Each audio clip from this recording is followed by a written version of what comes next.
Hello students, today I'll teach you tenses and I'm going to teach you today present indefinite. Okay, so listen carefully. देखिए present indefinite first हमारा कौन सा होता है? Present indefinite. Present indefinite होता है। अब हम इसको कैसे रिकॉग्नाइज करेंगे कि प्रेजेंट इंडेफिनिट क्या है? तो जिस सेंटेंस जो हिंदी सेंटेंस होता है उस सेंटेंस के लास्ट में ता है, ती है, ते हैं, ताहू आदि शब्द हो तो वह कौन सा होता है? प्रेजेंट इंडेफिनिट टेंस होता है। ठीक है, प्रेजेंट मतलब जो प्रेजेंट जो वर्तमान काल है ना, जो वर्तमान समय की बात होती है वो हमारा कौन सा होता है? प्रेजेंट होता है। तो इसमें लिखा है मैंने जिन हिंदी बातों के अंत में ता है, ती है, ते है, ताहू आदि शब्द आते हैं वहां प्रेजेंट इंडेफिनिट टेंस होता है। ओके, अब इसकी देखो एग्जांपल, देखो इसका एग्जांपल है इससे वह खाना खाता है। ओके, तो देखो वह खाना खाता है, देखो ता है लास्ट में आ गया, ता है आ गया। जब हमारे इस सेंटेंस के लास्ट में ता है, ती है, ते है, इसमें ता है आ गया, ता है, ती है, ते है, ताहू ऐसे शब्द हो तो वह प्रेजेंट इंडेफिनिट टेंस होता है। और यहाँ पर जो ता है आ गया इसलिए कौन सा सेंटेंस हो गया? प्रेजेंट इंडेफिनिट का सेंटेंस हो गया। ठीक है, तो इसमें प्रेजेंट इंडेफिनिट के जितने रूल्स हैं वो फिट कर देंगे। तो पहले हम बनाएंगे इसको, कैसे बनाएंगे? देखो ही ईट्स द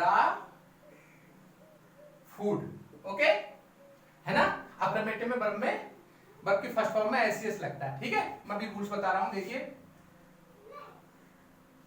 रूल्स देखिए। A affirmative, A for affirmative, affirmative सुनते रहे हो, ए फॉर अफर्मेटिव, अफर्मेटिव की स्पेलिंग तो लॉन्ग होती है तो हमने इसे अफर्मेटिव की स्पेलिंग होती है A double F I R M A T I V, E ना, अफर्मेटिव ये होती है। तो हमने ये सब करते हैं A for affirmative, N for negative और आई फॉर इंट्रोगेटिव। ठीक है, समझ जाओगे? Affirmative, negative, interrogative. ओके, और मैं आपको बता भी चुका हूं, है ना। तो देखिए ए फॉर मैंने ए लिख दिया, मतलब अफर्मेटिव में क्या लाएंगे? तो इसका देखो रूल्स है सब्जेक्ट प्लस वर्ब की फर्स्ट फॉर्म, 3.1 मतलब वर्ब की फर्स्ट फॉर्म, वर्ब की फर्स्ट फॉर्म में एस या ईएस प्लस ऑब्जेक्ट। ओके, और ये डॉट डॉट का मतलब हो गया अदर वर्ड। ओके, इसमें नोट्स हैं कि फर्स्ट वाला है कि ही, सी, इट तथा सिंगुलर नाउन के साथ, समझ में आ रहा है? ही, सी, इट तथा सिंगुलर नाउन के साथ वर्ब की फर्स्ट फॉर्म में एस या ईएस लगाते हैं। ओके, और इसमें दूसरा नोट है कि आई, वी, यू, दे तथा प्लुरल नाउन के साथ वर्ब की फर्स्ट फॉर्म में एस या ईएस नहीं लगाते। बात को बेटा समझना है। ही, से तथा सिंगुलर सब्जेक्ट के साथ, सिंगुलर नाउन के साथ वर्ब की फर्स्ट फॉर्म में एस लगाते हैं। आई, वी, यू, दे तथा प्लुरल नाउन के साथ, मतलब प्लुरल सब्जेक्ट के साथ, प्लुरल मींस बहुवचन, है ना, कर्ता या सब्जेक्ट या नाउन के साथ वर्ब की फर्स्ट फॉर्म में एस नहीं लगाते। मैंने अंडरलाइन करते। ठीक है, अंडरस्टूड। अब देखो इसमें, अब ये तुम्हारा अफर्मेटिव वाला रूल्स रहा। अब हमारा आता है नेगेटिव वाला, एन फॉर नेगेटिव। ठीक है, नेगेटिव में क्या होगा? देखो सब्जेक्ट प्लस डू नॉट या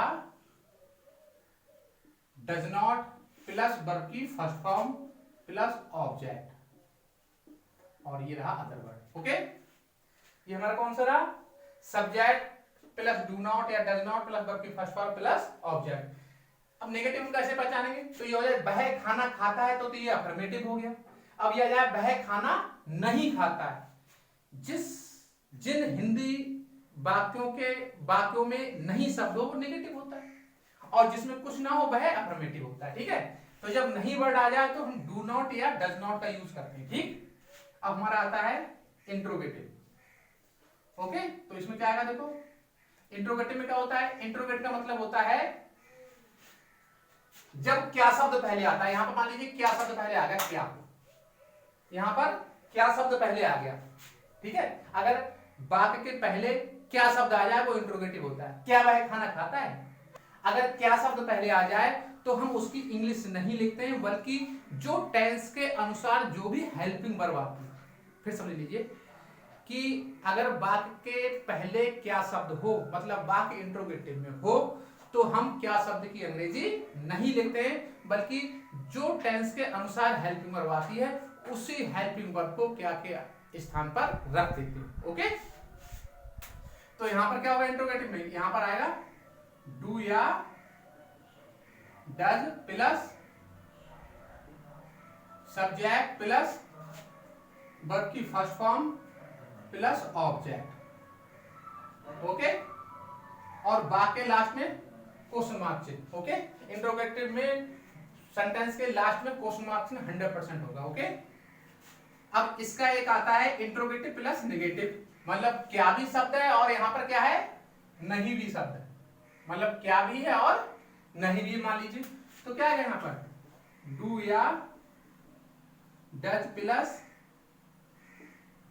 सब्जेक्ट प्लस नॉट।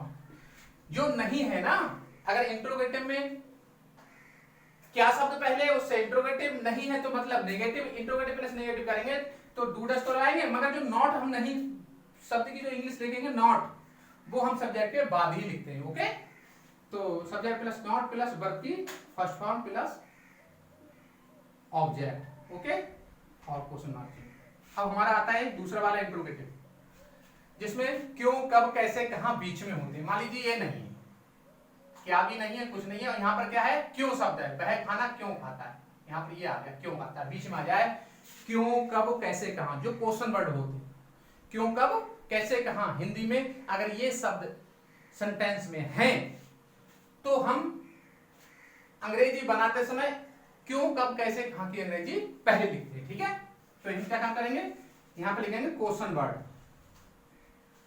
क्यू से क्वेश्चन और वर्ड है क्वेश्चन वर्ड। क्वेश्चन वर्ड कौन कौन से होते हैं, देखो व्हाई, व्हेन, व्हिच,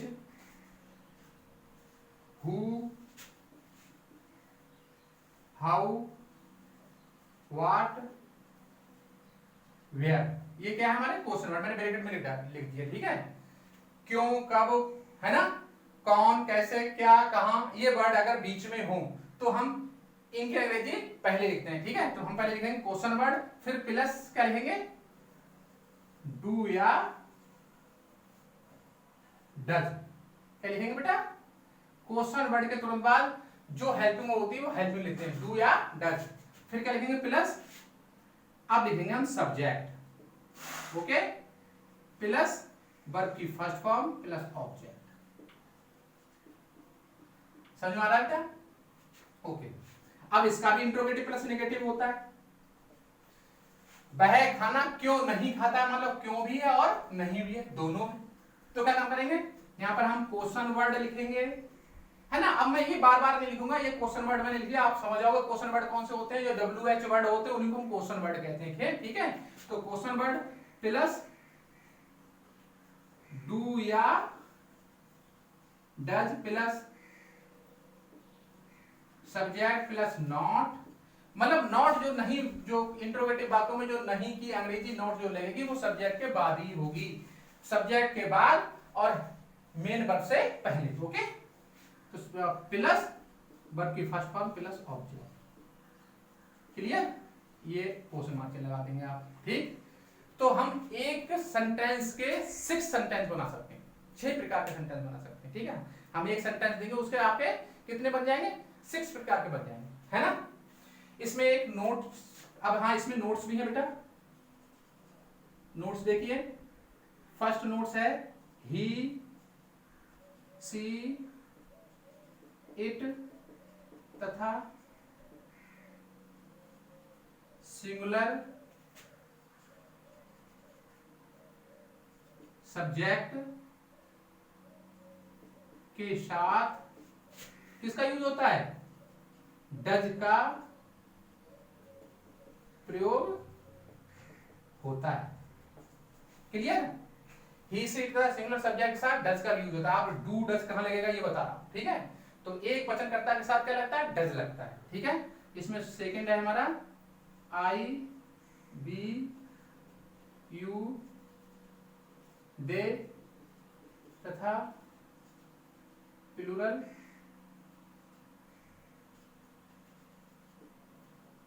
सब्जेक्ट के साथ क्या लगता है बेटा, डू लगता है, डू लगता है। समझ में आ गया? डू और डज कहां लगता है, मैंने आपको बता दिया कि ही से इट सिंगुलर सब्जेक्ट के साथ does, I we you they plural subject के साथ डू लगता है। क्लियर हो गया? तो ये तो रहा हमारा रूल्स। अब मैं आपको एक वाक्य के 6 प्रकार के वाक्य बना रहा हूं। देखो रूल्स हमारे कितने होगा, 6 होगा। 1 2 3 4 5 और 6। इसी के अकॉर्डिंग मैं एक सेंटेंस से 6 प्रकार के सेंटेंस बना के दिखाऊंगा, ठीक है। देखिए ये मैं रेस कर रहा हूं। अब मैं देखिए आप कॉपी देखिए, एक एग्जांपल है। मान लीजिए एग्जांपल ये है कि तुम पत्र लिखते हो, या तुम पत्र लिखते हो। ते हो शब्द आ गया, मतलब ते हो का मतलब प्रेजेंट इंडेफिनिट का है, तो इसमें हम प्रेजेंट इंडेफिनिट सभी रूल्स लगाते हैं, ठीक है। तो इसका अफर्मेटिव बनाएंगे, एक और अफर्मेटिव, ठीक है। तो होगा यू राइट अ लेटर।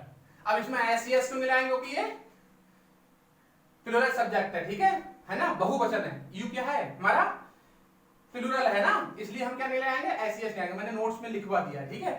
और अगर ये सिंगुलर होता तो हम एस या यस वर्ब की फर्स्ट फॉर्म लगाते, ठीक है। तो ये हमारा अफर्मेटिव हो गया। अब नेगेटिव आप अपने मन में मान लो कि ये क्या है, तुम पत्र नहीं लिखते हो। मान लीजिए यहाँ पर नहीं होता, यहाँ पर नहीं हो तो क्या होगा, यू, और यू के साथ क्या आएगा, देखो डू। तो हम लिखेंगे do not write a letter, ठीक है। अब हमारा कौन सा आया, इंट्रोगेटिव। इंट्रोगेटिव मतलब क्या शब्द पहले हो, क्या तुम पत्र लिखते हो। मान लीजिए यहाँ पर क्या शब्द है, क्या तुम पत्र लिखते हो, तो क्या आएगा पहले, अब क्या शब्द होगा, डू पहले आएगा। तो do you write a letter of question mark चिन्ह। अब मान लीजिए इंट्रोगेटिव प्लस नेगेटिव आ जाए, मतलब क्या भी हो यहाँ पर नहीं हो, क्या तुम पत्र नहीं लिखते हो, ये आ जाए, तो क्या करेंगे, तो हम लिखेंगे डू यू नॉट, मतलब helping verb plus subject plus not. Not देखो सब्जेक्ट पहले हेल्पिंग वर्ब, ये डू हो गया, डू फिर यू फिर नॉट। अब वर्ब की फर्स्ट फॉर्म लिखेंगे तो क्या लिखेंगे, write a letter of question mark चिन्ह। अब इंट्रोगेटिव दूसरा वाला आ गया, वो क्वेश्चन वर्ड वाला है ना। मान लीजिए यह है तुम पत्र क्यों लिखते हो, यहाँ पर क्यों शब्द हो तो क्या लिखेंगे, वाई। फिर क्वेश्चन वर्ड के बाद क्या रहेंगे, हेल्पिंग वर्ब। तो क्या रहेगा, हेल्पिंग वर्ब इसमें क्या आ रही है, डू, तो डू लगा देंगे। फिर क्या लाएंगे, सब्जेक्ट, तो why do you write a letter. Okay. अब इसका भी एक आता है इंट्रोगेटिव प्लस नेगेटिव आता है, तो इसमें क्या लिखेंगे, वाई लिखेंगे, डू लिखेंगे, यू लगा देंगे, और यहां पर क्या लगा देंगे, नॉट लगा देंगे, बस। फिर राइट अ लेटर। समझ में आया, डॉट डॉट का मतलब उसी के नीचे यही वर्ड है, why why do do you you, और यहाँ पर सब्जेक्ट के बाद में नॉट लगा देना ये, और सब वैसे लिख देना। इसका मतलब हो गया तुम पत्र क्यों नहीं लिखते हो, ठीक है। तो देखो एक सेंटेंस के हमने 6 प्रकार के सेंटेंस बना के दिखाए, ठीक है।